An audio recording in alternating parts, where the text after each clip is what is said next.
Before Norris, Van Damme, or Seagal, there was only one master.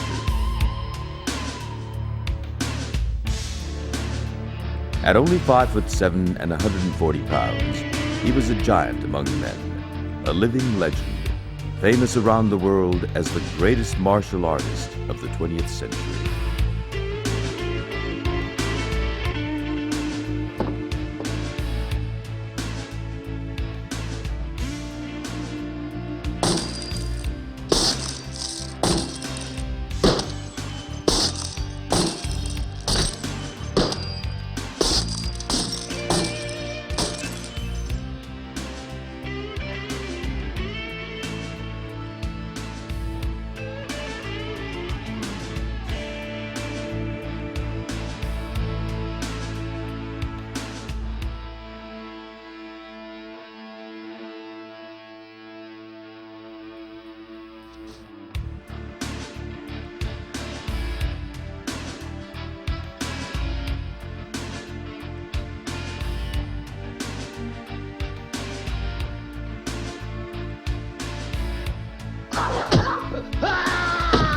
It's been over 20 years since his tragic death.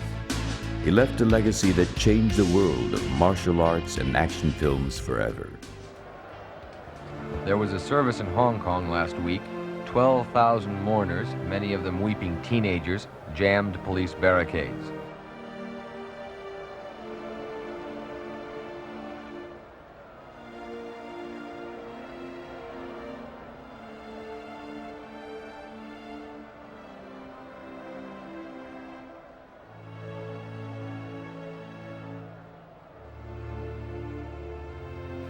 Today's service was much quieter. The guests were admitted by invitation only, and there were only 200 of those sent out.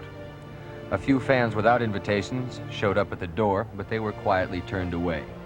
They waited in small clusters down the block. The invited guests were a mixture of Seattle's Chinese community and Hollywood. Both worlds were familiar to Lee. The leaders of the Hollywood contingent were Steve McQueen and James Coburn. Lee taught both men his special version of the martial arts at his school in Los Angeles.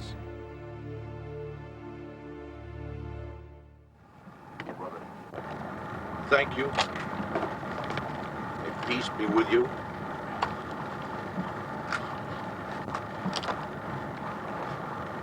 King Phil.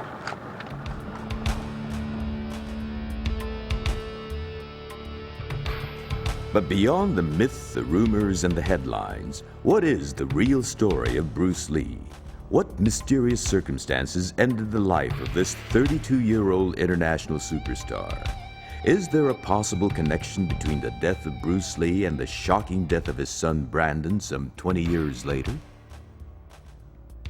Bruce Lee is idolized around the world. His films still play in Paris, Athens, and Mexico City. He is revered in the Shaolin temples. A tribe in Malaysia worships him and believes he is still alive. Bruce really had a number of personalities. I saw the public persona, which was a very dedicated martial artist and very in tune to what his art was all about and the demands that it made on him, and he was willing to sacrifice for that. But there was another part of him that was a clown. His show name was Lei Xiulong, which means Little Dragon. And believe me, during his short time, Bruce was the noise of his name, with all the accompanying, say, drama and mythologies and the firecrackers that accompany something like a dragon. And he was fought every scene that he fought with a kind of a martial art purity. And I don't think anybody has the kind of real grace that he had. I mean, he had an incredible grace.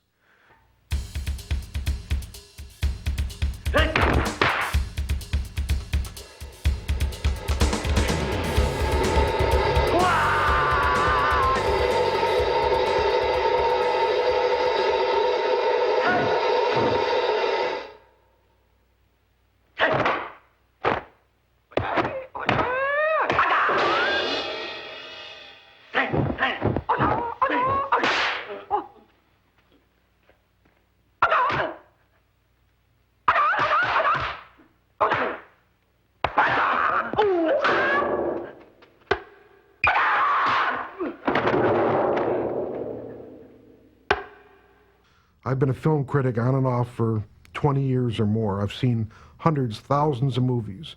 But what set the Bruce Lee movies apart clearly was Bruce Lee. He jumped off the screen at you. When you sat in that theater, he was right there in your face. And there are very few actors who are able to achieve that. And there was a sincerity and an intensity that was so amazing that it was undeniable. And it made little kids jump on top of their seats and start screaming. It made women swoon. It made men excited that this was an action hero they could identify with. His body was like, I mean, you could press him. It was like hitting into a piece of mahogany. I mean, there was no give anywhere. He was steel. I mean, I kind of saw Bruce as a renegade Taoist priest. He was not by any means somebody who was going to be a traditional follower, but he was into spirituality. He believed seriously in right and wrong, and he had his own ideas of what that was about, and it was heavily influenced by Taoism. He was, but you couldn't put him in that little box. He was beyond all of that. The last time I saw him, he was in this 23-year-old body with that shining, glowing velvet skin. He was just, every muscle was in a perfect condition. I mean, he was like he could leap 20 feet in the air and stick on the wall and come down. He was at he was at the peak of his physical conditioning. He really was what he said he was. He was a great martial artist, and that the martial art to him was like a religion. Intense is that was the first word that comes to mind. I mean, Bruce had focus. He could focus himself at any one thing that he was doing more totally than anybody I've ever met in my life. For the first time, there was a picture of a person who was Chinese that wasn't a Chinaman that had a queue, you know, that was always bowing, that was always subservient. Here, for the first time, was a Superman, a hero. So clearly there were people who felt that Bruce Lee was a loudmouth, a interloper, somebody who was very brash. Even now, for a lot of people in the traditional Chinese community, he represents more somebody they kind of don't want to identify with than somebody that they're really proud of. It's been over 20 years since he died, and he's still a legend. People still want to hear about him. That's why, you know, you're doing this documentary, because people are still interested in Bruce Lee. And that's very unique. There's not many individuals that are able to be remembered years and years after they pass away. Elvis Presley, James Dean, just a few. He completed himself outside. I don't see how he couldn't have been any better outside. He was better than anybody outside. But he had that trip to go on the inside. Maybe that's what he's doing now. I don't know. But that's it's an esoteric journey. It's the journey of discovery, of self, of relationships. And it's a scientific, esoteric, extraordinary, fantastic journey. And Bruce achieved almost all of it. Almost all of it.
November 27th, 1940, the year of the dragon. Li Hoi-chun, a popular Chinese opera star, is on tour in San Francisco. His wife, Grace, gives birth to their third child. His name is Li Junfan. A nurse puts an American name on his birth certificate, Bruce Lee. My father started off as an all-around actor, because he was young. Then, when Bruce got older and he got older, then he turned into being a comic. My father was actually the top 4 opera comic in China in his era. When Bruce was born, actually about 3 weeks after he was born, my father got him involved in a movie, in the United States actually, a Chinese movie. While my father was performing in Hong Kong and in China when Bruce was young, Bruce would always be on the set or on stage with him, while they're rehearsing. So Bruce has an eye, he's got a very good eye for picking up stuff. My father was a very traditional Chinese person. He would constantly be in his own room. If you want to talk to him, you have to knock on the door. He would say, come in, then you talk to him. He was like the emperor of the house. His father ate opium. He was an opium eater, and he had his opium, his pipe, every day for as long as he was a comic. The Chinese, the upper class Chinese, all of them, Persians as well, I guess, and a lot of where the opium is grown. They have a pipe of it a day.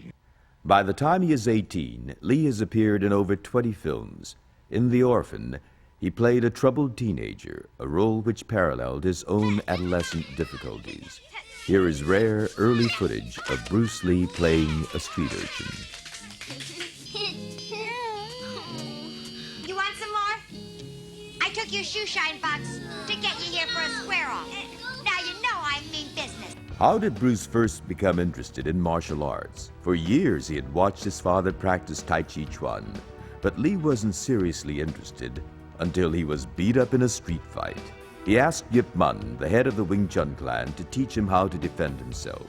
Lee showed a real aptitude and began training seriously. The Bruce that I first knew when I was growing up was a very unconcentrated person. But then after he started learning martial arts at the age of 14, his concentration built up. But then, unfortunately, it was geared more towards the martial arts area and still not in the studies area. In other words, he sunk all of his time into Wing Chun training because he saw that as the best style that he'd ever seen relative to street fighting or for being able to beat the other. Be involved in like a couple of fights a day. Bruce would be dressed up in like, the real Chinese traditional, and he was like a kid. I mean, he was a teenager. And people, of course, will, stare, And when people start staring, Bruce will say, "What are you staring?" I think a lot of the Something wrong with me? Rooftop battles that he witnessed in Hong Kong really affected his whole ethic of what the martial arts should be about. At one point he was just a tough Chinese kid on the street of Hong Kong. He could have gone that way. His family didn't let that happen, but the possibility was certainly there. Well, unfortunately, fighting was against the law in Hong Kong. And Bruce came from a fairly wealthy family. And his parents were very, very concerned that he was going to bring dishonor to the family with these fights and this trouble that he was getting into. His parents decided this was a perfect time for him to be able to get away from all these problems in Hong Kong, so they shipped him out and sent him over here to stay with Ruby Chow, the family friend. I remember my father saying, he said, all he's got now is $100 US in his pocket, and I hope he makes it.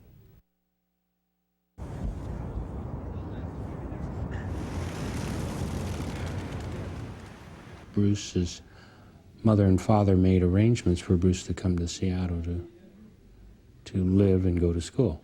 He was to get through with his get his high school diploma, and while living with my family, he worked in the restaurant, first as a busboy and a waiter, and he didn't cotton to that very well. It wasn't, especially coming from his particular station in life where there were servants and maids. To get away from the restaurant business, Lee opens a kung fu school and charges for lessons, an unheard of practice among Asians. He gives his unique style his Chinese birth name, Junfan. The initial group were basically fighters and were kind of, in a way, street punks. I boxed and wrestled and etc. and did a lot of fighting on the street. And I thought, oh boy, this is, you know, it was about as about as billed in the article that I'd read. He was trying to marry Kung Fu, his fighting ability, with some kind of philosophical direction. So he used to read a lot of books. He used to find out anything he could about the old styles. But after a while, he became disillusioned. He began to suspect that the answers were not in the old styles. Well, first group looked kind of like the United Nations. There were Japanese guys, Chinese guys, black guys, white guys, Hispanic guys. He didn't really care about that sort of stuff. In 1964, Lee marries one of his students, Linda Emery, and moves to Oakland, California. In Oakland, the Chinese martial arts community were upset with him. They used the excuse of, well, you're teaching the foreigners. It was very in-house. The Chinese only taught to Chinese, and it was very secretive the way they did things. It was very because Chinese at that time would not even teach another Oriental because they wanted the art strictly for Chinese. And Bruce, because he grew up in a Western education, didn't see it that way. He thought everybody should be worthy. He once told me, he says, he's being sarcastic, he says, you think the Chinese are the only ones who are virtuous and have high standard morality? He says, you mean the other races don't have it? He says, and they said, that's BS. So he did a lot, he set my mind thinking. I was so happy because I said, oh, here's a Chinese that will teach another 9 Chinese. Lee loudly criticizes the more traditional forms of Chinese Kung Fu, referring to these styles as a classical mess, and boasts, to me, 99% of the whole business of Oriental self-defense is baloney. It looks good, but it doesn't work. The Chinese martial arts community is furious. They send a challenger, hoping to disgrace him. He had come into Bruce Lee's school in Chinatown, Oakland, and he says, I'm sent here by the Chinese Kung Fu community, and he said, you're to close your school down because we don't want you teaching non-Chinese. And Bruce Lee told him, he says, I'll teach anybody who I want to teach. So what it came down to is that he'd come in, he said, well, if you beat me, then you can teach non-Chinese. But if I beat you, you got to close your school down.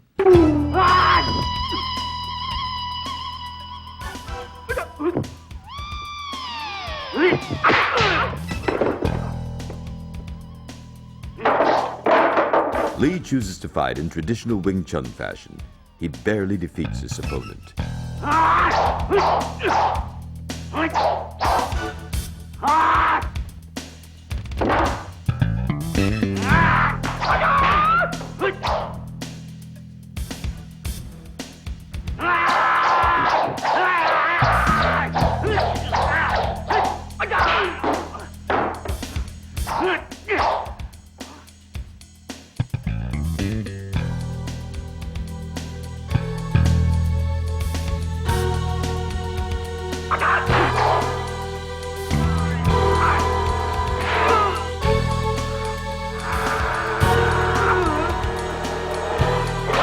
And he realized 2 important things from that outcome. Number one, he was physically not where he could be in terms of cardiovascular and so on. And secondly, he realized that his arsenal was very, very limited. Lee begins to develop a new style of martial arts, which he calls Jeet Kune Do, melding the mind, the body, and the spirit. Water also is insubstantial. By that I mean you cannot grasp hold of it. You cannot punch it and hurt it. So every Kung Fu man is trying to do that, to be soft like water and flexible and adapt itself to the opponent. This is a crane form. Start off. The karate punch is like an iron bar, whack. A Kung Fu punch is like an iron chain with an iron ball attached to the end, and it goes whang, and it hurt inside. There is the finger jab, there is the punch, There is the back fist and then low. Of course, then they use leg, straight at the groin, all come up. Back in 1964, my father had created an idea to have a tournament, an international karate tournament, to bring groups of people, large groups of people from all over the world to compete in a format so that they could display their different styles. And he thought this would be a wonderful opportunity to show this kid from Oakland off in the public's eye, and his name was Bruce Lee. In this rare footage, he demonstrates his remarkable agility. Here it is again in slow motion.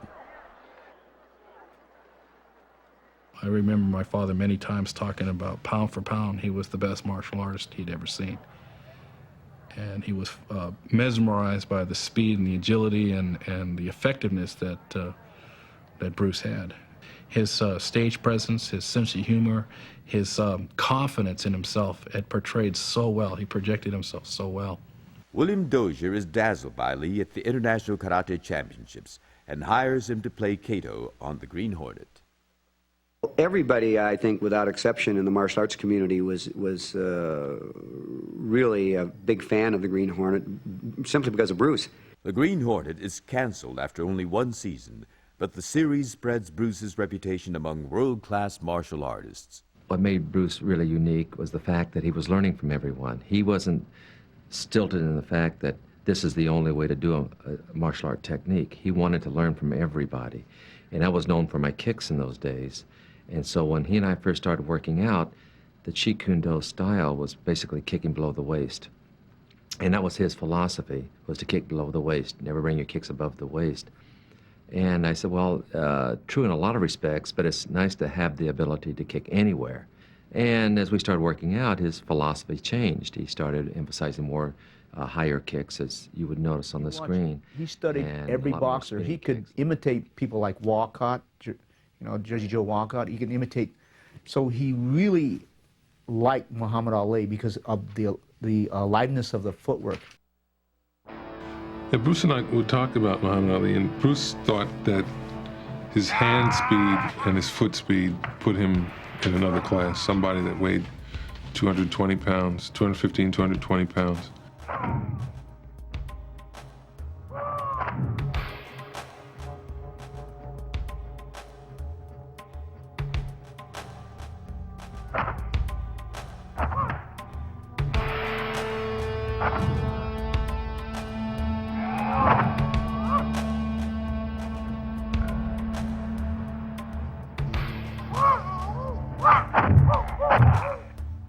I think Bruce's racial makeup made him open up to more than one concept as far as how to live his life, and it crept into his art. Jeet Kune Do is eclectic, absolutely. Jeet Kune Do is American.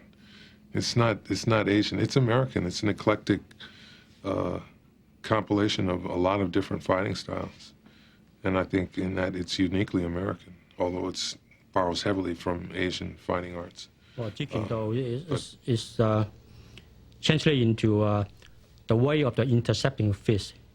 Okay, Jeet means the intercept a stab, Kune means the fist, Do means the way. Really, that's what he's trying to say. You have to really research your own experience. You have to really absorb what is useful for you and reject what is not useful for you. But don't reject it unless you research it. I was very fortunate in that I had no martial arts training before I met Bruce, just some boxing that my dad had taught me. So I didn't have a bias, and I was open to whatever as long as it worked. And everything that Bruce taught me worked. You never seen any man really pound to pound anybody stronger than him. He does, push-up, 2-finger push-ups. I cannot do it 4, although I do 1,000 push-ups with this, but I cannot do it with my finger. He was, although about 5'8", his reach was that of a 6-footer. He had very long arms for a person 5'8". And then you can add to that incredible athletic skills, balance, hand speed, foot speed, great eye-hand coordination, great timing. All of that driven by a very intense will and instinct. he had the ability to say, well, I'm arrogant, but I'll show you why.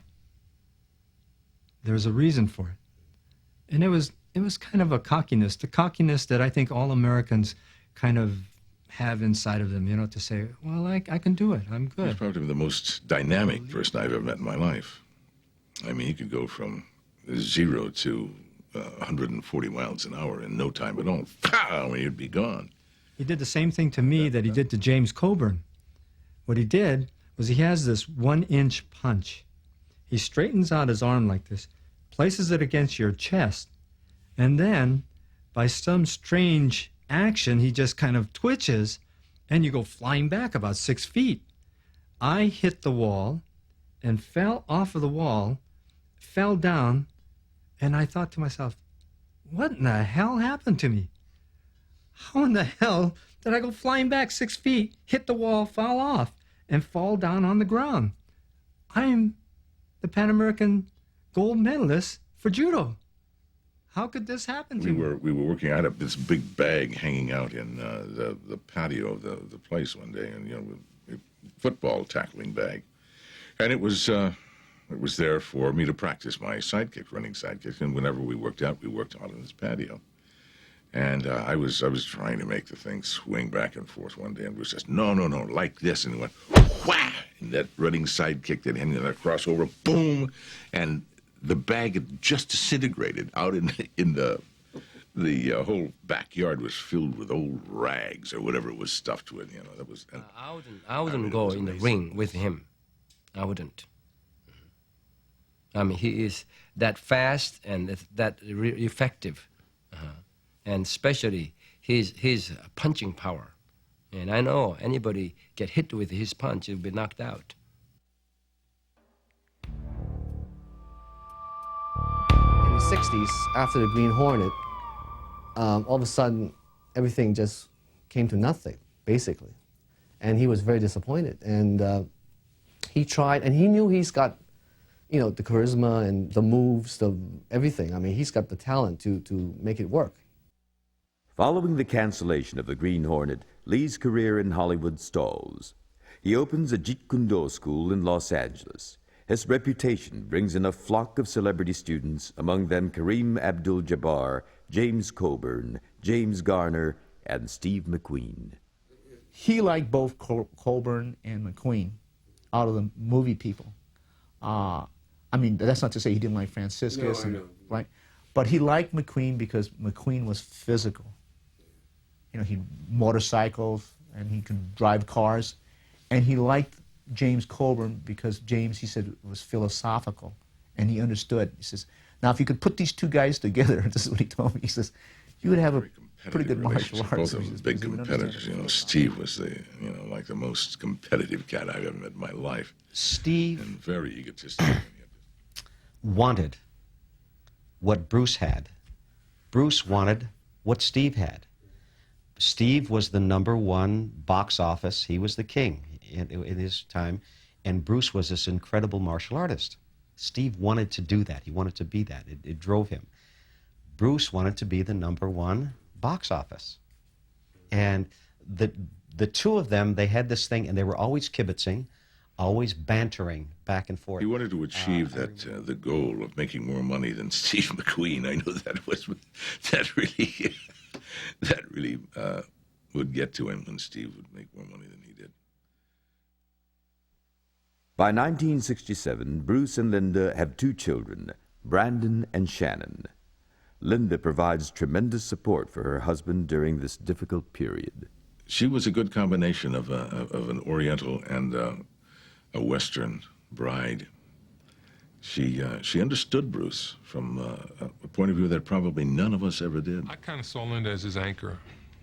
I mean, she was there. She really made home a sanctuary. And she was a calming influence, and she understood him. And so the combination of the two made it all. I also think Bruce had a problem trusting a lot of people, but one person he really trusted was Linda. And I think that was the real thing that held him tight. Bruce definitely felt that racial stereotypes worked against him in Hollywood. He had a lot to overcome, trying to be a male lead in an action film that wasn't Chinese. That was a very difficult thing for him to Well, deal I don't with. think there's any doubt And, he was went to Hong Kong. discriminated against, that he faced tremendous prejudice in Hollywood, that he was not accepted on the basis of talent, but rather they looked at him and said, oh, the Chinese guy, we don't need a Chinese guy today. And they didn't understand that there was so much more there, that he had so much more genius and talent and initiative and creativity. So Bruce was very upset. He said, well, I'm just doing what I'm doing best at. And that's what supposedly is what the producers and directors want. But why would they turn me away? He was very upset, you know, so, and I can see why. Bruce was using the martial arts as a stepping stone to a movie career. He knew what he wanted to do as an actor. He tried it here in the States. He tried out for the, you know, he did that TV series, The Green Hornet. Then he tried out for the Kung Fu series. And they picked David Carradine over Bruce, which, you know, made Bruce quite angry. I think Bruce was too much for television. I mean, he was bigger than television. And I told him, I said, listen, man, go to Southeast Asia and make those Southeast Asia films for a while. I mean, that'll make you a star. You stay here and you're going to do television, you'll use up all of the technique, all of the thing you'll be doing, repeating yourself over and over and over again. You'll use all of that up. And besides, you know, your acting technique, hone your acting technique, you know, get over there and work something.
He went to Hong Kong in order to make The Big Boss, because he had become very disillusioned with the progress he was making here in Hollywood.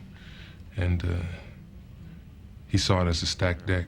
That was his goal. He was going to go to Hong Kong, become a major star in Hong Kong, then come back to the States and be a major star here in the States, which he would have happened, I'm sure.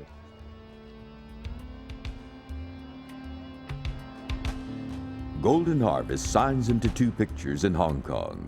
Unwilling to risk an entire film on Lee, they cast him in a supporting role in The Big Boss.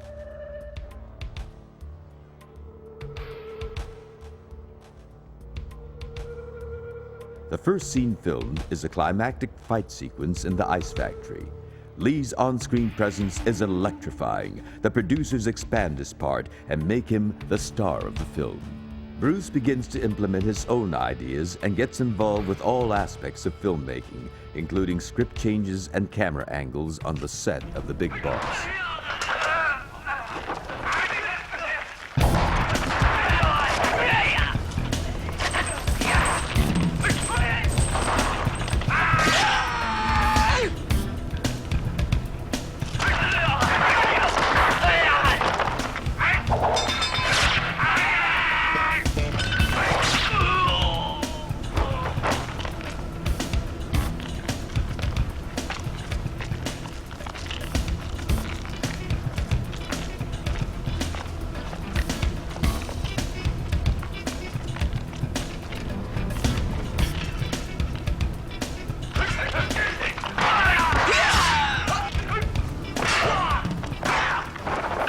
After Bruce went back to Hong Kong, he became miraculously successful. I mean, he became like the Beatles, that overnight hit in the Far East. Well, Bruce made it fast. Okay, in a few months since, I mean, after his first film success, We heard about it, okay? Because my mother and I, we were still in the United States, okay? And we saw his films, and when we first went into the movie theaters, like, we didn't expect to see, you know, like Caucasians, African Americans, Hispanics, name it. I mean, they were all there, and every time Bruce would hit somebody or knock somebody down, they would all cheer and say, "Well, yeah, right on, brother," you know, and stuff like that. You know, we were so surprised. You know, we were so happy for him. Unbelievable. You could just imagine going anywhere with Elvis Presley. And that's how it was in Hong Kong. It was literally mobbed, and everybody called him Le Suivant. And I mean, he was just mobbed everywhere he went. He really couldn't stay anywhere. He had to keep moving all the time. The press dubs Bruce Lee the King of Kung Fu. After the big boss, everyone believes he is without doubt the toughest man in the world. Because of the numerous threats and challenges, Bob Baker quietly assumes the role of bodyguard.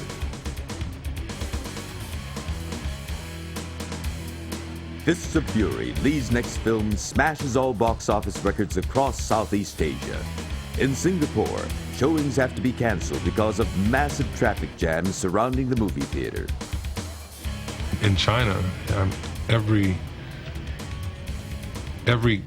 average Chinese man, especially the little guys, they all love Bruce because he was proof that they didn't have to take a lot of crap from bullies. I mean, you know, that's a common theme in Chinese culture, and Bruce underlined it for them and made them feel good about it. Despite considerable resistance from the Hong Kong film community, Lee demands and gets total control of his next picture. He produces, writes, directs, and stars in Way of the Dragon. The fight scenes in Way of the Dragon were Bruce's first attempt at doing what he dreamed of doing in terms of choreography. He had never been given as much freedom, time, or money, actually, to do what he wanted to do. All that. But when I got on the set, I found out that this guy had also really, something I hadn't been around before, had really studied theater and acting and really knew cameras. I mean, he was a very intense man. So all of that gelled into a fight scene that had a lot of emotional content. I mean, he knew how to get everything that he had or you had out on screen. He knew camera. We shot the fight scene, the fight Bruce and I did in Return of the Dragon. We shot in the Colosseum in Rome. Remember, Bruce and I worked out together for 3 years, so we knew each other quite well. So we just kind of choreographed it verbally, and then we just got in there for 3 days and just went at it and did the fight scene, and in 3 days we shot the whole fight. I was very glad that Bruce made it look like two gladiators pitting their skill against each other, just like they did in Rome hundreds of years ago. Bruce's unique blend of action and humor make Way of the Dragon his most successful film to date. He dazzles his fans with dynamic moves and introduces an obscure weapon, the deadly nunchucks.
Bruce was getting out of the martial arts mainstream. He was getting into film production. He was getting into a different world that was very new to him.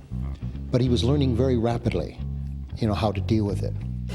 And he was also seeing it as a potential out for him to get out of the martial arts and not only be identified as a martial artist. But at the same time, he began to get a little paranoid that as he became more famous, that people were not his friends, that they were coming after him for what they could get. and that he was accepting that he had truly a unique ability, especially in the martial arts, because he had never seen anybody else that could do what he could do. So he was perceiving himself as very possibly being able to revolutionize the film industry in Hong Kong. So he suddenly began to have a lot of enemies who suddenly saw him as a threat. No longer as just someone who they could pay $75 a week and get him in the movies, or $1,000, it didn't matter. Now here was a guy who was actually, in a way, a threat to their professional life, their business. Well, I don't know. Bruce Lee's personality when he was back on his own home turf and didn't have a lot of foreigners in America to deal with, particularly people who had power in Hollywood and so forth, his personality was that of a bully. He barked at people and pushed them around and threatened their lives, and he was an overbearing bully. So I think he was always playing the strong man to impress people, and I don't think you'd get the impression he was any pushover or he was slight or vulnerable. Or I think that wouldn't be the case. But the fact is, I don't care how strong you are, you're just one man.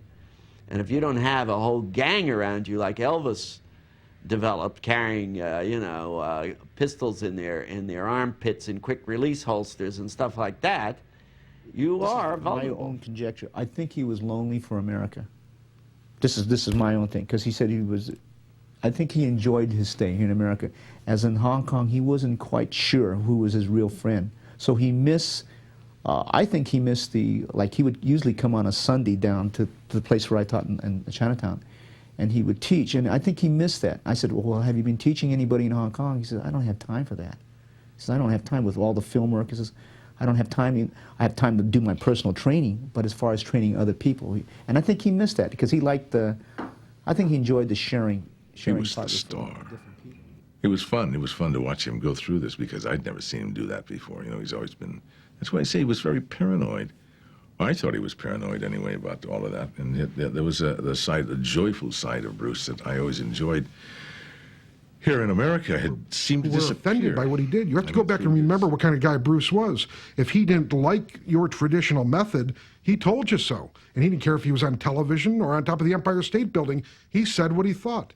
And he often got into arguments with people. And particularly in the Orient, the martial arts are taken as seriously as a minister here would take his religion, or a rabbi. I mean, it's a very, very important thing to him. And the martial arts represented very traditional forms. And those traditional forms had been done over hundreds and thousands of years. Now along comes Bruce Lee and says, I'm going to take a little bit of this form and a little bit of that form and mix it with some kickboxing from Thailand and with some American boxing, and I'm going to use this and that, and I'm going to shorten my strokes, and I'm going to do this and that, and I'll call it Jeet Kune Do.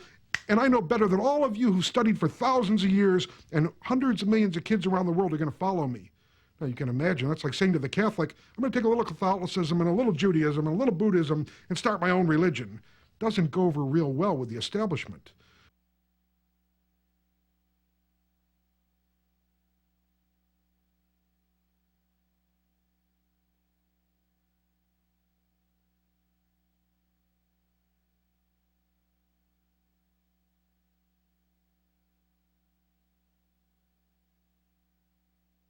I have no direct information on Bruce Lee's involvement with any criminal elements whatsoever, but from what I understand of the way things are done in Hong Kong, it would be pretty hard to avoid it.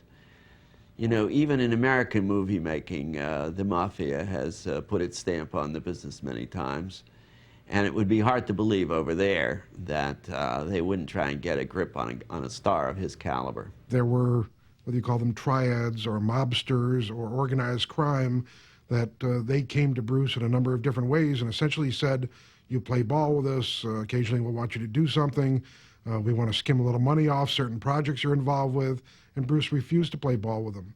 Oh, he'd gotten very cocky. I mean, he was strutting, I think is the best word for it. I mean, he's still nice enough. I mean, he was still, but he had gotten a sense of himself, and he had, I guess it wasn't as totally gracious as one would have wife, beautiful hoped. children. I mean, he just had it all, and some people resent that. Bruce was not bashful. He was quick to tell anybody what he thought. So he offended a few people, and I think particularly he offended some people in the media. As time went on, he had fewer and fewer friends and a whole lot more fans. And that kind of bewildered him. And because some of the people who had been friends had become real strange. His success made them change. He didn't change. And certain people, he was really disappointed in. And people trying to use him, people trying to take advantage of the fact that they knew him. About it.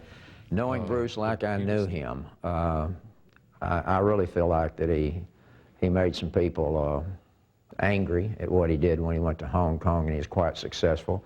And of course, the thing about Bruce, when he went to Hong Kong, he didn't go in with humility. He went in with rough shoes. He was quite successful, and he didn't mind telling anybody about it that challenged him locally or on TV, or he had many, many conflicts with the powers that be over there.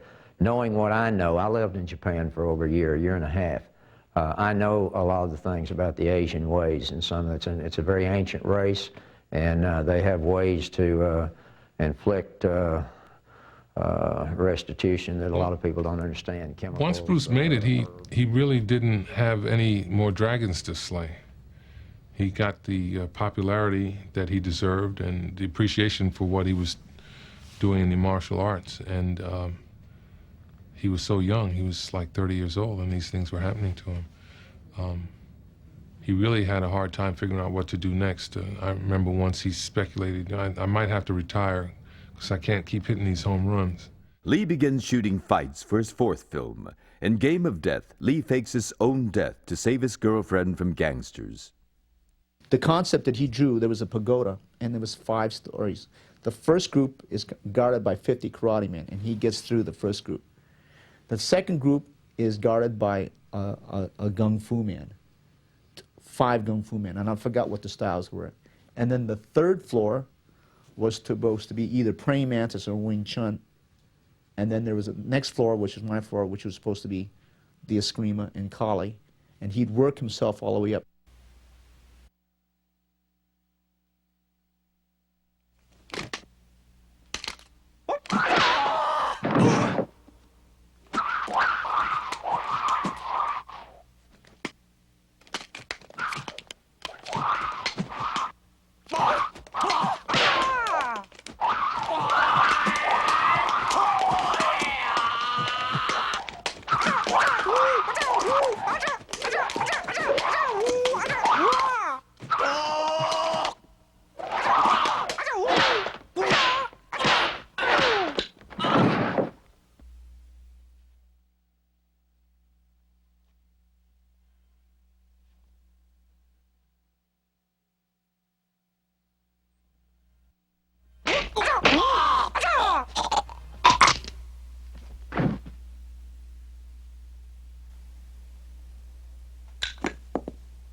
The last floor is the floor of the unknown, and that's supposed to be Jabbar, the style of the unknown, and that's the last guy. Summer '72, and Bruce called me and asked me if I wanted to be in this film. He called looking for me, and he got my number, and we had 3 weeks between when school ended and I had to go to training camp for the NBA. So he said, "Come on over. We'll shoot. I have a scene. I have several scenes all mapped out, and the set has already been built. We can knock this out in about 10 days." So that's all it took. I flew over there and we did it. We didn't even have any working agreement. We did the film, and he said we'd get the particulars worked out later.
Bruce intends Game of Death to be a philosophical film mirroring his own personal quest for perfection. He works obsessively on his fourth physically demanding film in 13 months. He is losing weight and never seems to rest. Publicly, he preaches fluidity and relaxation, but in private, he is becoming increasingly agitated, impatient, and inflexible. As soon as he had finished making the first film, which was The Big Boss, he sent it to me. When I had seen the film, scheduled a screening over at the chairman of Warner Brothers, Ted Ashley, and we went to his house and saw the film, and he flipped over it also. I said, why don't we write a script now for this artist? He's doing fantastic. The money will be gotten back out of the Far East and Hong Kong and Taiwan. And so it was decided to go ahead and try to do something with it. A script was written, and eventually I went over to Hong Kong, and a deal was made between Golden Harvest, Raymond Chow's company, and Warner Brothers. And that was the picture called Into the Dragon. It was stressful at stages because I think Bruce was very nervous about doing this big film. It was his first international film with a big budget. And so that was a little stressful, watching the stress Bruce put himself under. But it was interesting watching how Fred handled Bruce and how Paul Heller handled him. Bruce was so nervous he didn't want to start. He was just afraid that it wasn't going to work well. And for him, he had a great deal at stake. I mean, this was his first starring role in an international film, all English film, whatever. And it was the weight of it rested on his shoulders. And Bruce was very bright. I mean, he understood all that it implied. First, when we started the film, he didn't show up for a while. And for the first week or two, it was hard finding. I was shooting everything but Bruce Lee in this film, and reporting back to Warner Brothers, everything's going fine, but I couldn't send them any film yet on Bruce Lee. He had sort of gotten cold feet. The first scene that he did in the studio, he was so nervous and so physically shaking. We shot the scene where he's sitting down in a chair, and they had just sort of turned his head. It's the only action we gave him in that first scene, and managed to get through it. It was a little bit shaky. We really worked hard with Bruce, but Bruce knew what he wanted in the fights. But as time went on, he became more and more difficult, and I think it was because he had this enormous energy. Bruce was never tired on the set. I saw him work tirelessly, and he knew exactly what he wanted when it came to the fights. He worked at his trade and such all the time. He seemed not to sleep, and he would call at midnight or 1 o'clock in the morning and say, "Hey, I've got an idea for a change in the script. Meet me at so-and-so restaurant." So I wasn't getting any sleep, but he didn't seem to need it.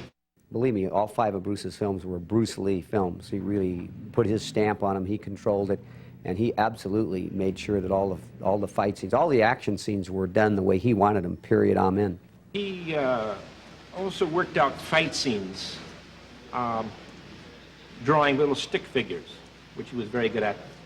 And he would choreograph the entire fight on paper with little stick figures.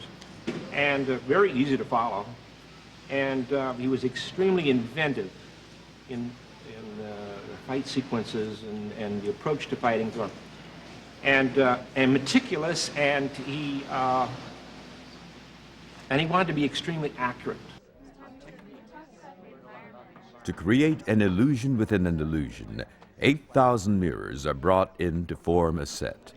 The cinematographer plans to film the violent but ballet-like action of Bruce Lee in slow motion to give the scene a new dimension. It is very difficult for the director to confine the movement between the actor and the mirrors to hide all possible reflections of camera and lights. It will take hours of coordination and planning before Robert Klaus and Bruce Lee are set to begin.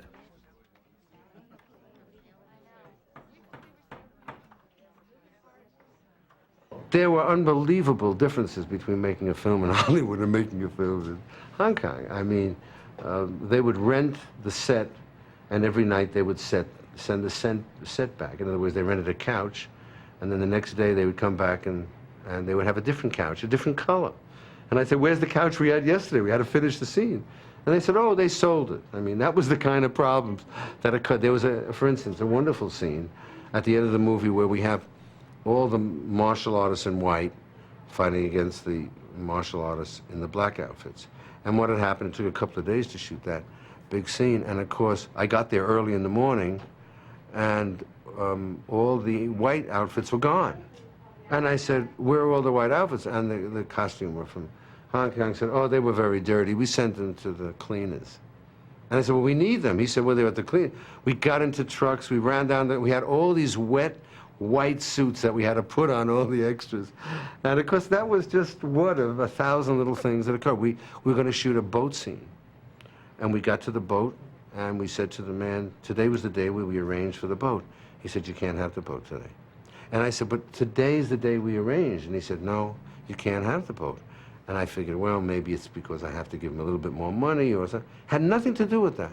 He was just a very superstitious. He said, if you want this picture to be successful, do not take the boat out today. And there was no way I could talk to him or talk him into it. We shot around it and came back a day later Shot that scene and several shot the times, boat. 8 times to be exact, the particular scene with the broken bottles. Each time we'd shoot the scene, I'd have to break the real bottles, and Bruce instructed me to take the jagged edge of my right hand, which I had one in each hand, but lunge with the right hand at his right pec. And Bruce's words were, come at me as fast as you can. So on the 6th time that we shot it, Bruce had his right hand up and he'd started to spin. And as he spinned, he jammed his fist into the glass. And so Freddie Weintraub called me and said, you know, there's a rumor that Bruce is going to kill you. And I went back after his hand was well, and we shot the rest of the scene where he sidekicks me. And he sidekicked me so hard, I mean, Bruce hit like a mule, that in one of the scenes when he hit me, I flew back, and one of the stuntmen behind me, his arms got broken from the impact.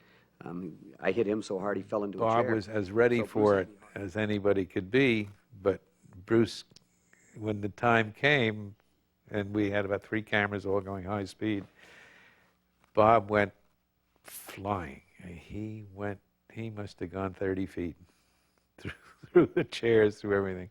And he was going to try to stonewall it. I mean, he was going to really just be there and stop Bruce dead. So Bruce hit me hard. Well, in that scene, I'm pretending I'm groggy, and all Bruce had to do was come up and kick me in the face or in the neck, and I'd have been in serious trouble. Well, clearly he didn't do that. And so there really was no problem between Bruce and I.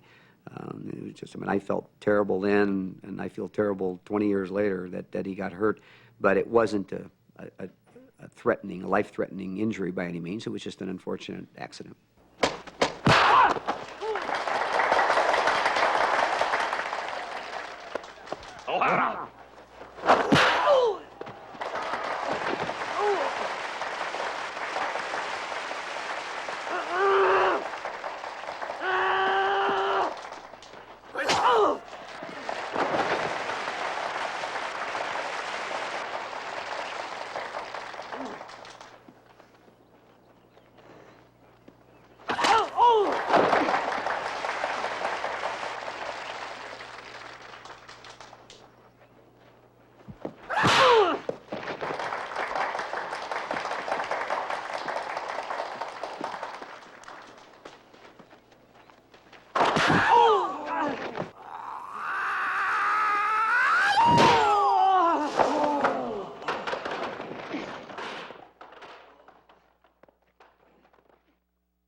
On the 14th of February, 1972, producer Fred Weintraub wrote to his family, Bruce Lee has been fantastic.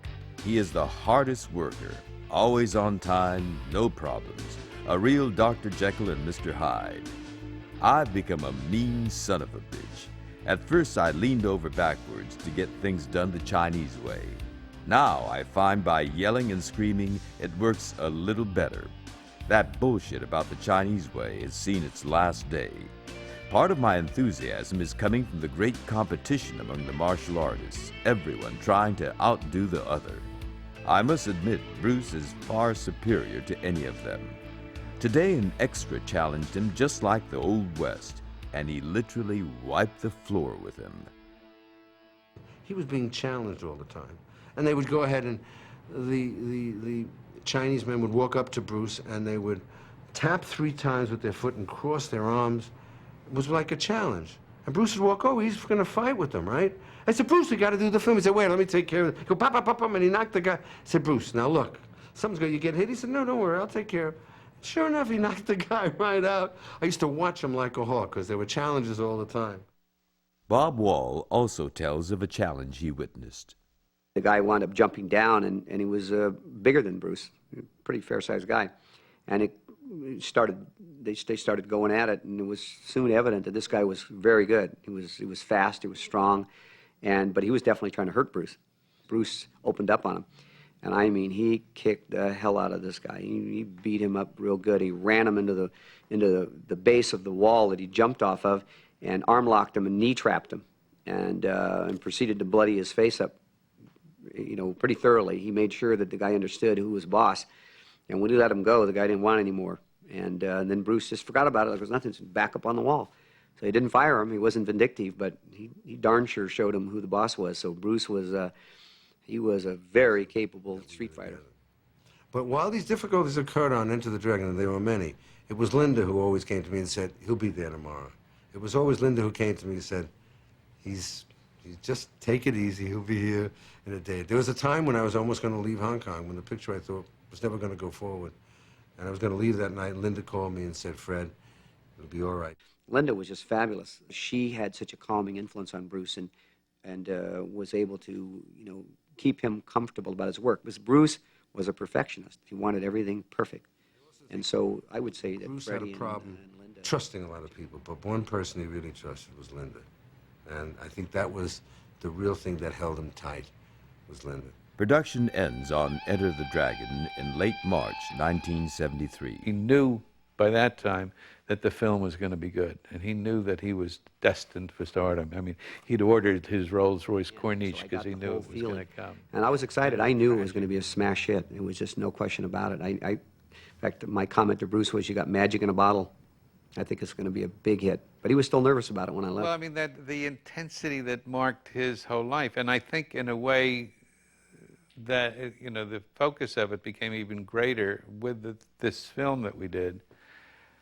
And I think it was very hard for him to let down. I mean, he was on a high. He was on an incredible... Bruce anxiously awaits the release of Enter the Dragon, certain it will make him an international superstar. He returns to work on Game of Death. The Hong Kong press fans the flames of stardom by portraying him as a mystically empowered fighter. Many would-be masters challenge Lee through the media and even on the street. The Hong Kong film industry offers movie contracts to anyone who can defeat Bruce Lee. On the street, it was like a shootout in the OK Corral. I mean, guys would come and they'd challenge him on the street. There was a thing where, they stand there and they tap their foot and he's got to take up the challenge. And Bruce would mostly, because he knew he was better than they were, would ignore it, walk away from it. Sometimes he couldn't, and these guys would get hurt. I mean, these were fierce encounters.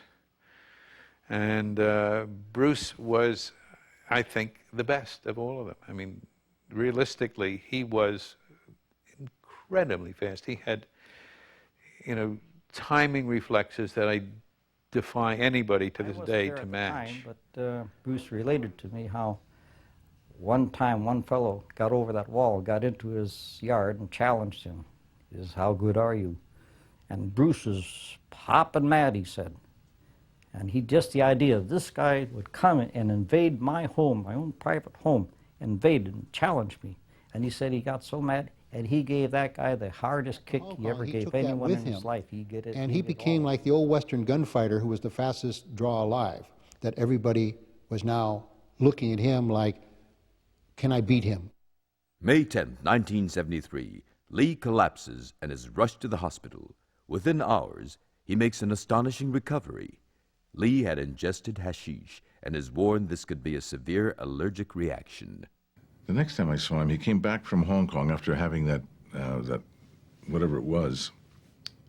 He had the doctors check him up when he passed out that first time for, that half hour or so that he was gone. He told me that, once he'd been in the men's room in a restaurant and suddenly passed out. And I guess that had happened one other time. I'm not quite sure. And he came to me and he asked my advice, did I know a doctor? And I brought him to my doctor, who is a very eminent cardiologist and internist. And after the examination, I mean, he didn't break any confidences other than to say that Bruce had the body of a teenager, that he was incredibly fit. I stayed with him for about a couple of weeks, and in fact, he stepped on a scale and he said, "Look at my weight," and he said, "I'm 126 pounds. And look at me, I'm nothing but muscle and bones, and I'm feel good and strong." He said, "Oh man, believe it or not," he said, "the doctor told me I got a body like an 18-year-old."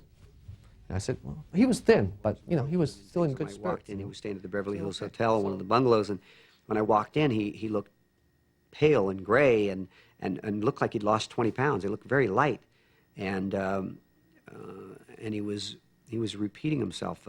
He told me on the phone a story, and then when I got there, he told me the same story, like he'd forgotten. He told me, and so I felt, when I first saw him, I said, "My God, Bruce, what's wrong with you?" And he said, July 19th, he called me to tell me my movie is all edited, ready to go. Then next day, 24 hours later, I heard in the radio that Bruce Lee was dead. So I called Linda immediately. Is it true? Linda said, "Yes, John, it is true that he's gone." Sterling called. Oh. And he said, "Bruce is dead." Hey, come on, man, what are you talking about? I just talked to him on the phone a couple of days ago. He said, he died this morning. It's in all the papers.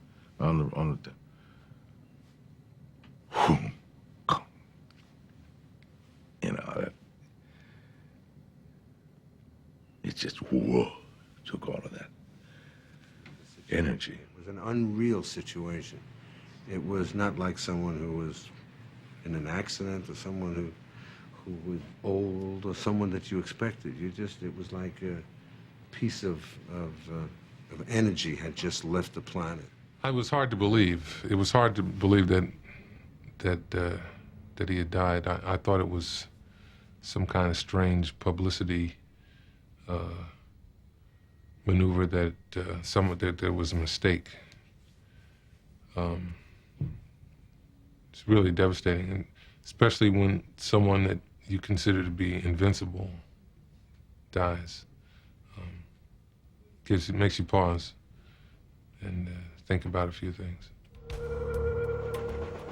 On July 20th, 1973, Lee visits actress Betty Ting Pei. He complains of a headache and decides to nap. Betty gives him a single equagesic pill. When she can't wake Bruce 2 hours later, Betty calls a doctor. Bruce is taken to the hospital where he's pronounced dead on arrival. Bruce Lee's funeral is the largest ever held in Hong Kong. There is a subsequent whirlwind of rumors. It didn't look like Bruce lying there, did it? No. It looked like, it looked like a mask of Bruce Lee, painted almost.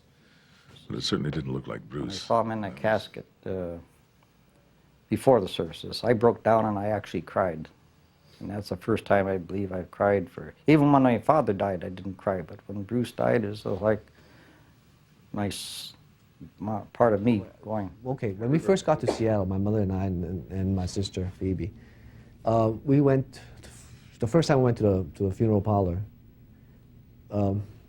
saw the casket, open casket. My mother went over there, grabbed the casket and just wouldn't let go. She started crying and yelling and screaming. And so finally, we were trying to just get her out. And again, she collapsed. So finally, Linda had to hire a nurse to take care of her. Just couldn't accept it. And after Bruce's death, she's been affected. Every time we talk about Bruce, you have tears in her eyes. It's terrible. Over 100 newspapers scavenge for information. Rumors are piled on top of rumors and taken for fact. The Chinese newspapers love to play up all sorts of mystery and intrigue, and how the Zen masters used secret potions to destroy him, and because they were also very competitive, and I guess he was very ready to lord it over the rest of them about how superior he was.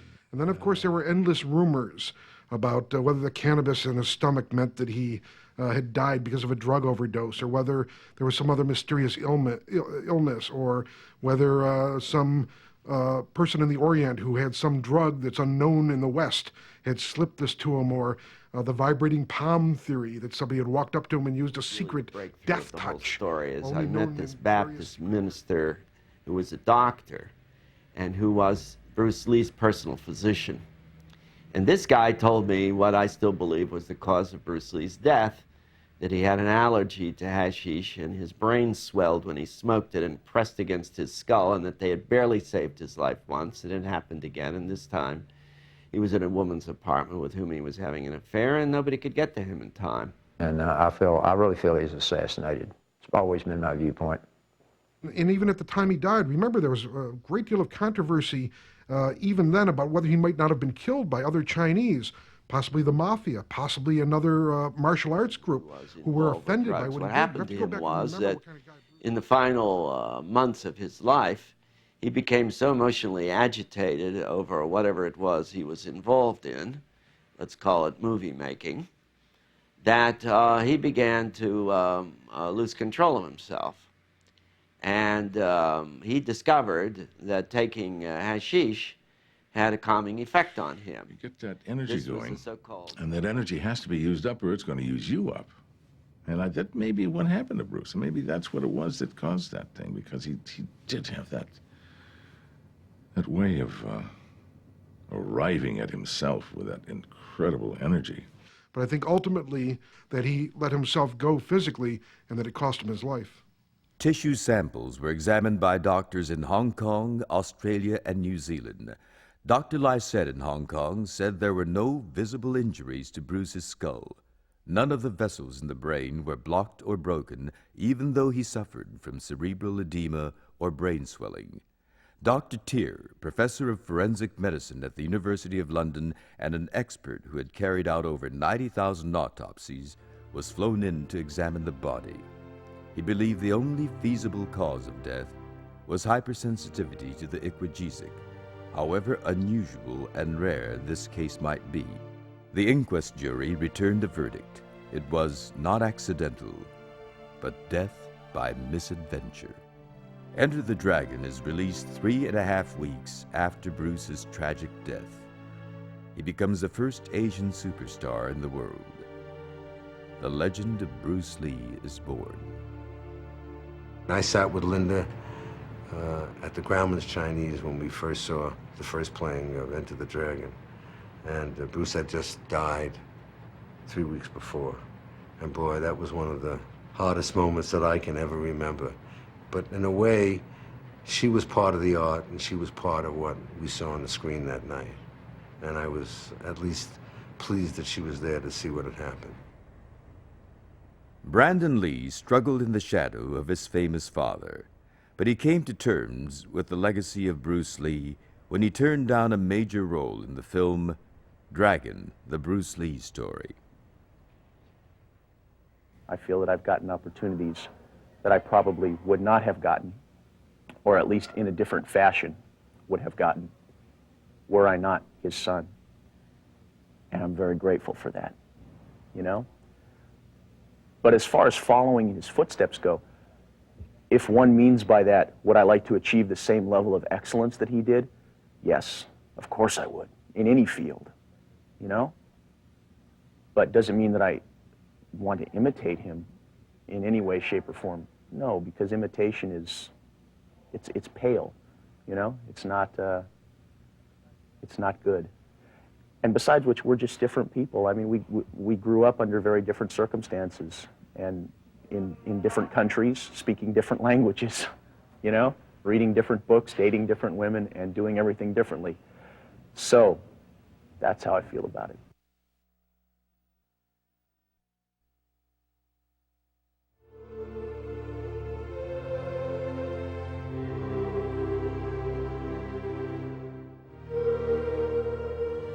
On March 31st, 1993, Brandon Bruce Lee was killed on the set of the motion picture The Crow in Wilmington, North Carolina.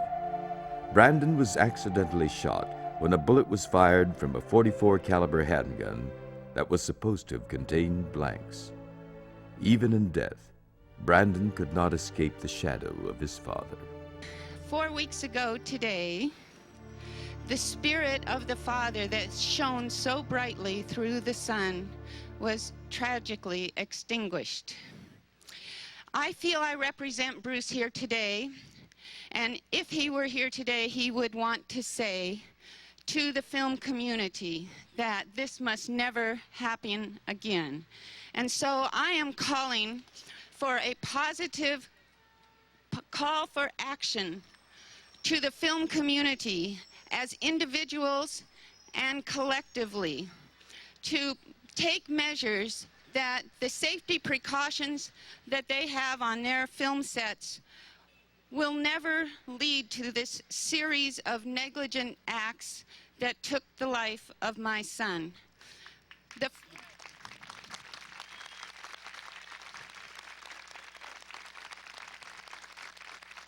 I say these things on the behalf of Brandon's father and myself, and on behalf of his sister Shannon and his fiancée Eliza, and all of the extended family and friends of Bruce and Brandon Lee.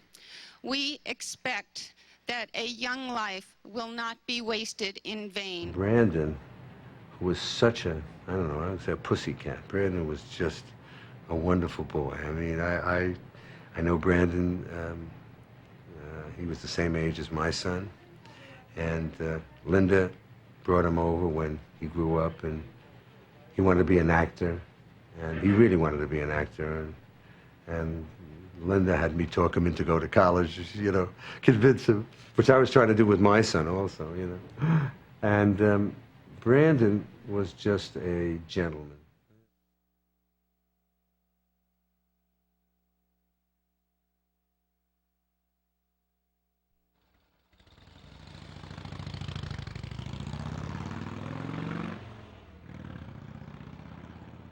On May 2, 1993, the New York Times reported both father and son struggled to realize the American dream only to have death leave them on the verge of success.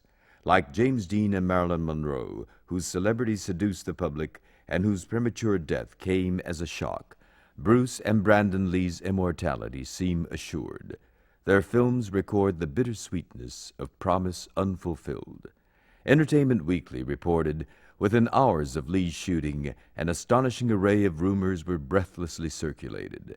Brandon Lee, it was said, was murdered by triads, a group of organized criminals. Others pointed to an uncanny similarity between Lee's killing and a scene in his father's final film, Game of Death, in which Bruce Lee's character, shooting a movie within a movie, gets hit by a real bullet while pretending to die of gunshot wounds. People magazine reported Bruce Lee's son Brandon was shot and killed as cameras rolled, sparking rumors of foul play and a family curse. Shortly before he died in 1973, Bruce Lee bought a house in a Hong Kong suburb called Kowloon Tong, incurring, as the legend has it, the jealous wrath of the neighborhood's resident demons. Robert Lee told Inside Kung Fu, "Our family believes Bruce was murdered. They believe Bruce's passing 20 years ago was no accident, no death by misadventure." On April 28, 1993, 20 years after his death, a Bruce Lee star was unveiled on the Hollywood Walk of Fame. Bruce Lee was a man of vision. He's being honored here today for his work in film and television, but he blazed trails in other areas as well. He was an avid student and teacher of philosophy and martial arts, and he respected tradition. However, he was not bound by tradition, and in doing that, he inspired others to search for and find their own potential in life. Bruce Lee was also a man of action.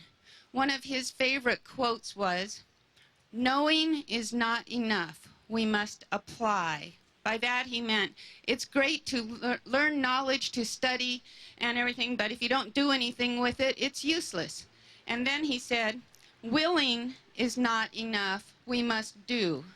by which he meant that it's fine to wish for things, to want for things, to hope and to dream, but if you don't do anything about realizing your dreams, they're not going to happen. Jean-Claude Van Damme, ladies and gentlemen.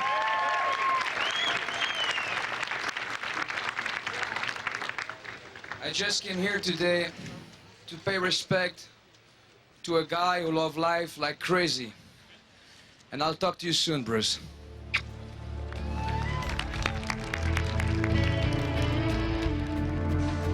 The tenets of Bruce's philosophy and art continue to flourish today, as evidenced by the re-release of his films to subsequent generations. Posters of Bruce hang in every martial arts school around the world. 20 years later, the legacy of Bruce Lee still lives. I think Bruce saw life as I do, not in years. You know, you could live to be 80 years old and never accomplish anything in your life. And what have you gained? Where in his short period of life of 32 years, he'd achieved a lot in his life. Lost, but a great human being was lost from this planet. That's the first thing in my mind. And how unfair it is to really take this man's life away. And so early, and he has so much to do for martial art and for humanity. I don't think there'll ever be another Bruce Lee. Certainly not in the pure tradition that he discovered and that he invented and that he performed so brilliantly. The character of Bruce Lee becomes, I mean, he grows enormously and begins to live outside of time, outside of space, outside of language. And it's because he's no longer here, all we hear is the plaintive a call of his ghost to remember him. And we do, obediently. I've emulated him a lot in how I live my life, you know, and some of the things I try to teach my kids. I think having studied with Bruce Lee and John Wooden at the same time in my life puts me in a very unique category, and I appreciate what I learned from both of those wonderful men. I had been in the internment camps for about 5 or 6 years and came out, and I was just a derelict. I lost all my pride and self-respect, and when I met Bruce, he told me that I was just as good as anybody else, and not any better, but just as good. And of course, I didn't believe him at first, but by working out and getting the philosophy that he had to go along with the physical part of it, it kind of restored my whole faith in what I was here for. Bruce was the excitement that could happen to every person if they really dedicated themselves. I think when you look at that wonderful scene with him and Kareem, in which Kareem is so big and he looks up at him and you see that look on his face. I think that look on his face is what everybody thinks of about the possibility of achieving greatness. You know, that man will never grow old. He'll always be young.